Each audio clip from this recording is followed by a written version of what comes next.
Elon Musk. America అనగానే ఇప్పుడు Trump మాట ఎలా వినపడుతుందో ఎలాన్ మస్క్ మాట కూడా అలాగే వినపడుతుంది.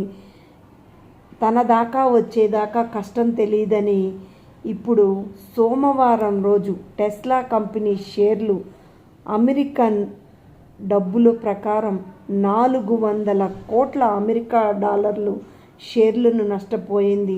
మన ఇండియన్ డబ్బుల ప్రకారం 1200 లక్షల కోట్ల రూపాయలు టెస్లా కంపెనీ నష్టపోయినది. దీనికి కారణం ట్రంప్ తీసుకున్న ప్రతీకార సుంకం. అందుకని ఎలాన్ మస్క్ ట్రంప్కి ప్రతీకార సుంకం వద్దు అని చెప్పాడు. అయినా కానీ ఎలాన్ మస్క్ మాట కూడా వినిపించుకోకుండా విధించినందుకు టెస్లా కంపెనీ ఇంత షేర్ మార్కెట్లో ఇన్ని లక్షల కోట్లు నష్టం రావాల్సి వచ్చింది. అందుకు అన్ని వీళ్ళిద్దరికీ భేదాభిప్రాయాలు వచ్చాయని అక్కడ ప్రజలు అనుకుంటున్నారు. ట్రంప్ తీసుకున్న నిర్ణయం వల్లనే టెస్లా కంపెనీకి ఇంత నష్టం వచ్చిందని ఎలాన్ మస్క్ భావించాడు.